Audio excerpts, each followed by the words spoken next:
Last year went pretty well. The Ice made it to the grand final, played in some fantastic games, a couple of shockers too. As for me, I made a season full of these videos. I met a whole bunch of really cool people and had a lot of fun doing these little films of mine. But it's a new year.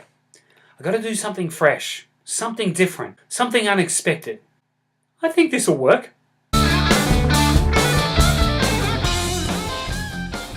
So I moved house during the off-season. So the 2015 AIHL season is upon us, and we've already got the Melbourne Ice team list. So that puts us in a pretty good place to be able to analyse how the team's going to go this year. Now we're just going to run through all the players that we've brought in for the off-season. The first player I want to start with is Paul Baronzelli. He comes over from the Ice Dogs. He's also played with the Bears before. In his time with the Ice Dogs, he won the Good Old Cup in 2013. He also played for Australia this year. And just having a look at him from a couple of the training sessions that we've had, he's a really solid defenseman, so it'd be a good pickup to have him on the blue line. The next player announced was Castel Sarr, who came out of retirement to play for the Ice.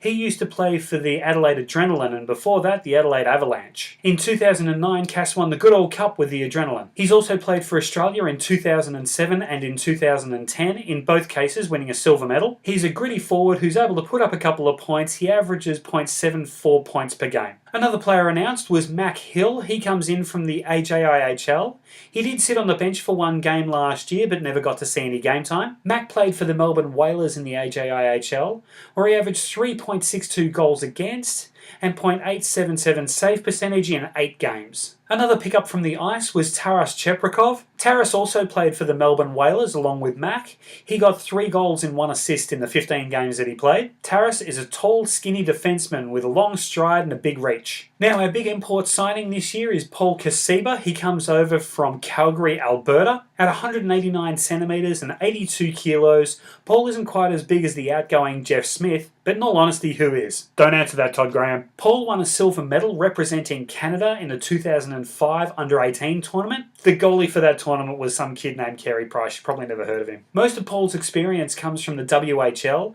where he played for both the Red Deer Rebels and the Kootenay Ice. Go Ice, go! Go Ice! Oh, Kootenay Ice. For his WHL career, Paul's played 323 games. He scored 20 goals and got 69 assists, and he's averaging .28 points per game, which, hey, isn't bad for a defenseman. From the training sessions I've been to, he's got some really quick feet and he's a very strong skater, so I'd be really interested to see what he can do during game time. Coming back into the Melbourne Ice team is Andrew Erzin. He played for the team between 2010 and 2013. And a couple of people we're waiting to get back from overseas are Tim Johansson and Jeremy Brown. I really like seeing those two guys play, especially when they're on the line with Liam Webster. Now just focusing on a couple of players who have left the Ice. The first player I'll talk about is goalie Gustav Huth. Gustav went home to Sweden and he was playing Division 1 hockey in Sweden for Hammersby. Defenseman Jeff Smith went over to Europe to play.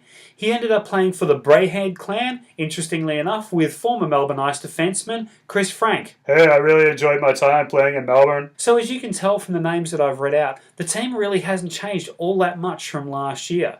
Considering we had a team that made it to the grand final, it really didn't need that many more changes to make it a championship winning team. But having a look around the league, that seems to be a bit of a pattern. Not too many teams are making wholesale changes to their rosters, only swapping in and out a couple of imports to try to tweak that formula a little bit. Well, it seems with the exception of the Ice Dogs, who seem to be making wholesale changes to everything. I am really looking forward to this season. It should be a really good one for the Ice. I know a lot of people seem to be complaining about how the Ice played in the Derby practice match the other night, but really when you consider we had up to 13 players missing from the roster who would normally be playing week in, week out, it is going to be an entirely different roster that takes the Ice against the Ice Dogs on Anzac Day. I don't know about you, but I'm going to be there cheering on the boys because I reckon they've done enough to win it all this year, but I have been known to get my tips wrong, so take it with a pinch of salt.